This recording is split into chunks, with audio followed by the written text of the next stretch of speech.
पढ़ते हैं characteristics of enzymes. Enzyme की कैरेक्टरिस्टिक्स, खसूसियात हम पढ़ते हैं एंजाइम्स की। तो कैरेक्टरिस्टिक्स बहुत सारे हैं, कुछ जो इम्पोर्टेंट है जो अहम है हम वो पढ़ते हैं। पहला जो कैरेक्टर है, enzymes are proteins in nature and secreted by cells. Enzymes क्या है?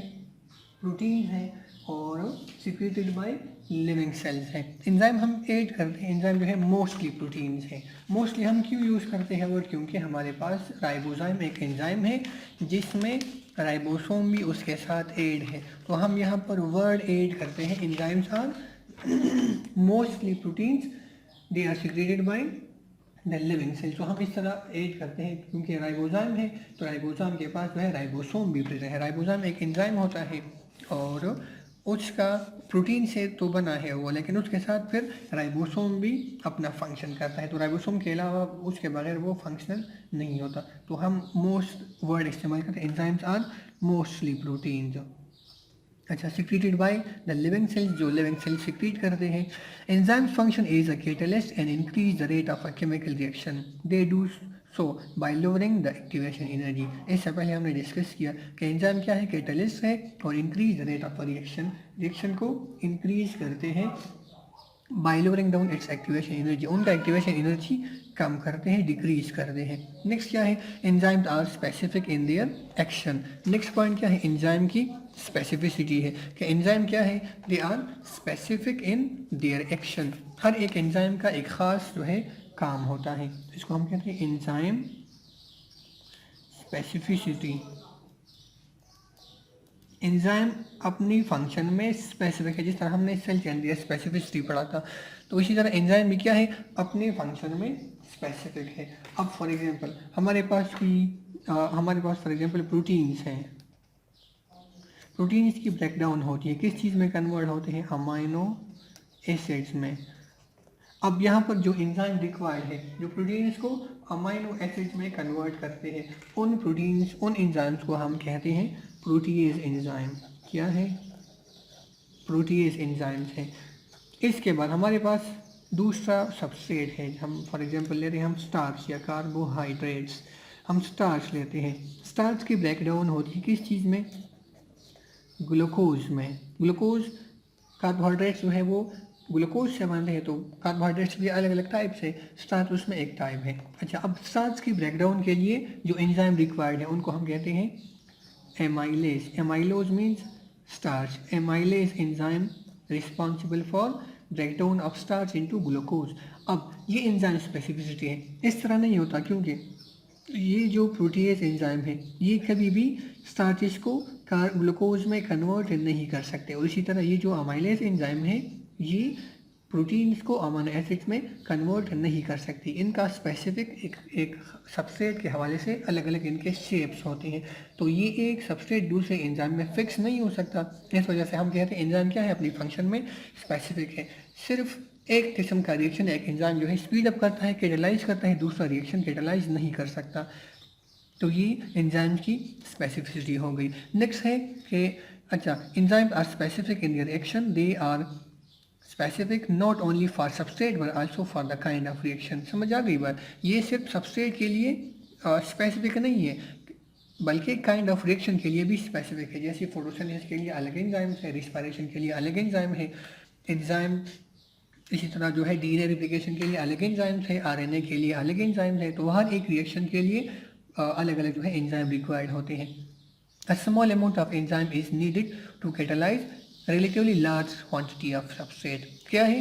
कोई भी रिएक्शन है जो बहुत बड़ा है उसके लिए small amount of enzyme required होता है। जैसे हम पढ़ते हैं फॉर एग्जांपल ये प्रोटीन्स की ब्रेकडाउन होती है अमीनो एसिड में। अब प्रोटीन का एक लंबा सा चेन होता है, कम्प्लेक्स स्ट्रक्चर उनका होता है, प्राइमरी सेकेंडरी टर्शियरी प्रोटीन उनके अलग अलग टाइप से, तो एक बहुत बड़ा पॉलीपेप्टाइड चेन होता है प्रोटीन्स का। अब उस पूरे चेन को एक छोटा सा एंजाइम जो है क्या करता है, प्रोडक्ट्स में कन्वर्ट करता है। ये प्रोटीन्स का एक लंबा सा इस तरह चेन होता है। यहाँ पर small amount of proteases enzyme आकर ऐड होते हैं और फिर ये स्मॉल अमाउंट ऑफ एंजाइम इस पूरे चेन को क्या करता है, ब्रेक डाउन करता है करस्पॉन्डिंग प्रोडक्ट्स में। तो हमेशा किसी भी रिएक्शन में एंजाइम का जो अमाउंट है वो स्मॉल अमाउंट में ये रिक्वायर्ड होते हैं। All enzymes are synthesised inside the cell.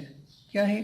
तमाम एंजाइम सेल के अंदर बनते हैं। एक सेल में तकरीबन up to 2000 different kinds of enzymes होते हैं। एक सेल के अंदर तकरीबन मुख्तलिफ 2000 काइंड्स ऑफ एंजाइम बनते हैं। अब सेल्स के अंदर एंजाइम बनते हैं, लेकिन फिर उनका जो साइट ऑफ एक्शन है, साइट ऑफ एक्शन की वजह से, साइट ऑफ एक्शन के बेस पे फिर एंजाइम के हमारे पास अलग अलग टाइप्स हैं। Site of action, site of action की वजह से अब एंजाइम, इस बेस पे एंजाइम के दो टाइप्स हैं। फर्स्ट इसको हम कहते हैं इंट्रा सेलुलर एंजाइम्स, और सेकंड टाइप हमारे पास है extra cellular enzymes. Intra cellular enzymes और एक्स्ट्रा सेलुलर एंजाइम, ये एंजाइम के दो टाइप्स है। किस चीज़ के बेस पे? On the basis of site of action के, उनका एक्शन की उनकी जगह कौन सी है। इंट्रा सेलुलर एंजाइम को हम एंडोजीनियस भी कहते हैं। एंडोजीनियस एंजाइम, एंडोजीनियस एंजाइम क्या है? These are the enzymes which work inside the cell, work inside the cell where they are produced. मतलब जिस सेल में ये एंजाइम प्रोड्यूस होते हैं उसी सेल के अंदर रिलीज होते हैं, अपना फंक्शन वहाँ पर प्ले करते हैं। तो ऐसे एंजाइम को हम इंट्रासेलुलर एंजाइम कहते हैं। Example mitochondrial enzymes, mitochondrial enzymes. Mitochondria के अंदर क्या होता है? सेलुलर रिस्पायरेशन, रिस्पायरेशन जो है फर्स्ट जो स्टेप है ग्लाइकोलाइसिस वो साइटोप्लाज्म में, और फिर Krebs cycle electron transport chain वो माइटोकॉन्ड्रिया में होता है वो रिएक्शन। अब उस रिएक्शन के लिए माइटोकॉन्ड्रिया के अंदर अपने एंजाइम मौजूद हैं, माइटोकॉन्ड्रिया ही उसको प्रोड्यूस कर रहा है। मतलब माइटोकॉन्ड्रिया जिस सेल में है उस वो वही सेल उसको प्रोड्यूस कर रहा है उन एंजाइम्स को, और रिलीज होने के बाद इनका जो काम होता है उसी सेल के अंदर होता है। तो ऐसे एंजाइम को हम इंट्रासेलुलर या एंडोजीनियस एंजाइम कहते हैं। एक्स्ट्रा सेलुलर एंजाइम क्या है? These are the enzyme which work outside the cell. क्या है? Work outside the cell. बनते तो इसी सेल में है। फॉर एग्जांपल इस सेल में ये एंजाइम बन गए, लेकिन फिर इनका जो ये कोई एंजाइम है, इनका जो फ़र्क है वो इस सेल से बाहर किसी और सेल में यहाँ पर ही अपना रोल प्ले करते हैं। तो इस किस्म के एंजाइम्स को हम कहते हैं क्या है? एक्सोजीनियस, या इसको हम कहते हैं extracellular enzyme, work outside the cell.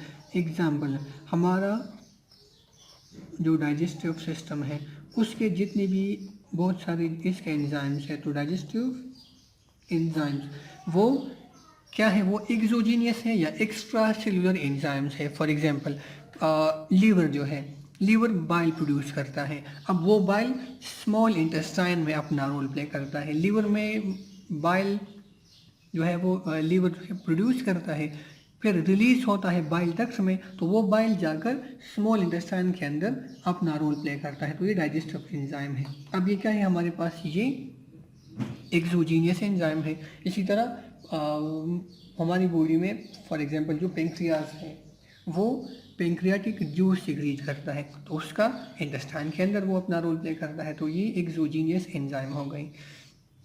इसके साथ दूसरी जो प्रॉपर्टी, अच्छा, all enzyme are synthesised inside the cell, some work inside the cell and are called intracellular enzyme. Example mitochondrial enzyme. Some enzymes are released from the cell, एक cell में बनते हैं वहाँ से रिलीज होते हैं, and they work outside, cell से बाहर किसी और जगह में वो अपना फंक्शन प्ले करते हैं। Such enzymes are called extracellular enzyme. Example pepsin enzyme working in the stomach cavity. Pepsin जो है ये क्या करता है? ये स्टमक कैविटी में, स्टमक के अंदर ये अपना रोल प्ले करते हैं। तो बनता तो स्टमक के अंदर एक सेल में है, लेकिन फिर बाहर रिलीज होते हैं, सेल से बाहर हो किसी और जगह पर अपना रोल प्ले करते हैं। पेप्सिन जो कि हमने पढ़ा कि क्या है? प्रोटीन डाइजेस्टिंग एंजाइम है, प्रोटीन्स को करेस्पॉन्डिंग अमीनो एसिड्स में कन्वर्ट करते हैं।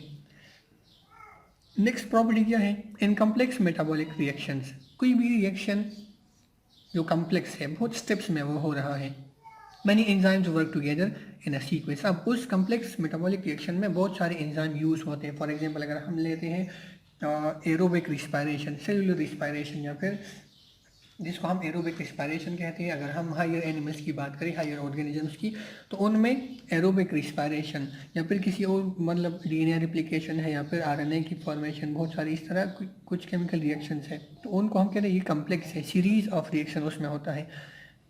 कैस्केड ऑफ रिएक्शन जिसको हम कहते हैं कि एक रिएक्शन एक स्टेप में नहीं बल्कि बहुत सारे स्टेप्स में वो रिएक्शन कंप्लीट होता है. One enzyme takes the product of another enzyme. एक एंजाइम जो है दूसरे एंजाइम का प्रोडक्ट लेते हैं as a reactant, as a substrate. After speeding up the reaction the new product is pass on to another enzyme. अब complex metabolic reaction में for example लेते हैं हम इन एरोबिक रिस्पायरेशन या फिर एरोबिक रिस्पायरेशन हम लेते हैं. ग्लूकोज ब्रेक डाउन होता है सबसे पहले पायरुविक एसिड में. ये एरोबिक और एनएरोबिक दोनों में होता है. उसके बाद पायरुविक एसिड कन्वर्ट होता है किस चीज़ में, ये कन्वर्ट होता है लैक्टिक एसिड में या फिर इथाइल अल्कोहल में. अल्कोहल बनता है या फिर लैक्टिक एसिड बनता है. अब जब ग्लूकोज पायरुविक एसिड में कन्वर्ट होता है, ये एक किस्म का रिएक्शन है. यहाँ पर ख़ास किस्म के एंजाइम जो है वो यूज हो रहे हैं. अब ये रिएक्शन कंप्लीट यहाँ पर नहीं है. यहाँ पर ग्लूकोज इन एंजाइम के लिए क्या है, ये सबस्ट्रेट है, सबस्ट्रेट एस है या फिर रिएक्टेंट है. जो पायरुविक एसिड बना ये क्या है, ये प्रोडक्ट है. अब ये ग्लाइकोलिसिस का रिएक्शन है. अब ये रिएक्शन क्या है, ये कम्प्लेक्स रिएक्शन है. अब पायरुविक एसिड को मज़ीद जो है बहुत सारी चीज़ों में दरमियान में एक बनता है एसिटाइल को एंजाइम ए, एक और जो है बनता है या ग्लूकोज को कन्वर्ट करते हैं एसिटाइल को एंजाइम ए में.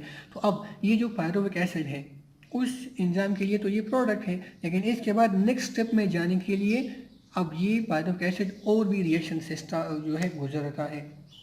तो यहाँ पर उस दूसरे एंजाइम के लिए ये जो पायरुविक एसिड है उसी तरह क्या है, अब ये सबस्ट्रेट बना, एस बना.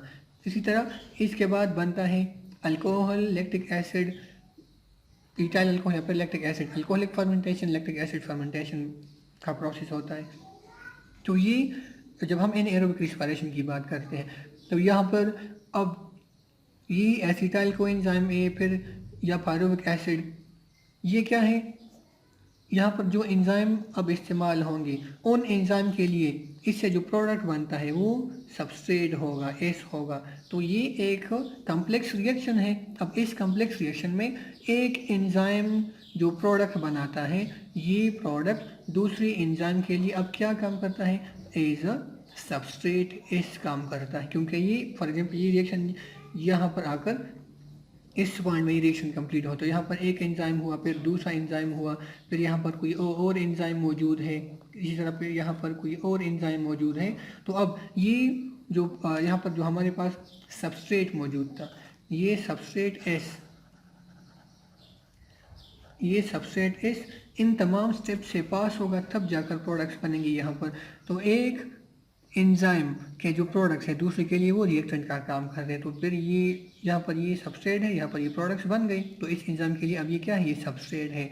अब ये एंजाइम इस सबस्ट्रेट को लेगा, इससे प्रोडक्ट बनाएगा यहाँ पर. अब ये प्रोडक्ट बन गए, इसके लिए तो प्रोडक्ट है, लेकिन नेक्स्ट एंजाइम के लिए अब ये क्या है, ये अब सबस्ट्रेट है, एस है. इसी तरह ये अपना अमल शुरू करता है, इसको किसी ख़ास चीज़ में कन्वर्ट करता है. अब प्रोडक्ट भी बन गए, लेकिन दूसरे एंजाइम के लिए ये प्रोडक्ट क्या है, ये रिएक्टेंट का काम करते हैं, सबस्ट्रेट है. इस तरह इसके लिए भी ये सबस्ट्रेट है और लास्ट में जाकर फिर प्रोडक्ट्स बन जाते हैं. तो कम्प्लेक्स मेटाबॉलिक रिएक्शन में एक जो एंजाइम है वो दूसरे का जो प्रोडक्ट है वो एज अ रिएक्टेंट या एज अ सबस्ट्रेट लेते हैं. तो in complex metabolic reactions many enzyme work together in a sequence. One enzyme takes the product of another enzyme. एक एंजाइम दूसरे का प्रोडक्ट लेता है एज सबस्ट्रेट, ये अब उसके लिए सबस्ट्रेट है क्योंकि रिएक्शन तो अभी कंप्लीट नहीं हुआ है। नेक्स्ट स्टेप के लिए, क्योंकि हमने पढ़ा था कि मुख्तलिफ मेटाबॉलिक रिएक्शंस में एंजाइम्स क्या है, स्पेसिफिक है for the reaction and also for the kind of the reaction जिसमें वो हिस्सा लेते हैं। तो अब ये उसके लिए प्रोडक्ट्स जो है इसके लिए सबस्ट्रेट हो गई। After speeding up the reaction को स्पीड अप करने के बाद the new product is pass on to another enzyme, नया जो प्रोडक्ट है वो दूसरे एंजाइम में पास होता है। अब यहाँ पर प्रोडक्ट्स बन गई, अब ये प्रोडक्ट्स नेक्स्ट जो है सब नेक्स्ट एंजाइम की तरफ पास होते हैं। तो अब नेक्स्ट एंजाइम के लिए ये जो सबस्ट्रेट है, सो ये जो प्रोडक्ट्स है पहले वाले के प्रोडक्ट्स, ये अब इसके लिए क्या है, सबस्ट्रेट का काम कर रही है। तो ये कम्प्लेक्स मेटाबॉलिक रिएक्शन में होता है, जिस तरह हमने पढ़ा ग्लूकोज। अच्छा, अब ग्लूकोज जब पायरुविक एसिड में कन्वर्ट होता है तो ये एक मल्टी स्टेप रिएक्शन है। ग्लूकोज पायरुविक एसिड में एक ही स्टेप में कन्वर्ट नहीं होता, बल्कि ये क्या है, एक 10 स्टेप प्रोसेस है और हर एक स्टेप के लिए क्या है, हर एक स्टेप के लिए अलग अलग मुख्तलिफ किस्म के एंजाइम रिक्वायर्ड है। अब फर्स्ट स्टेप में ग्लूकोज से कोई चीज़ बनता है, किसी चीज़ में ब्रेक डाउन होता है। अब ग्लूकोज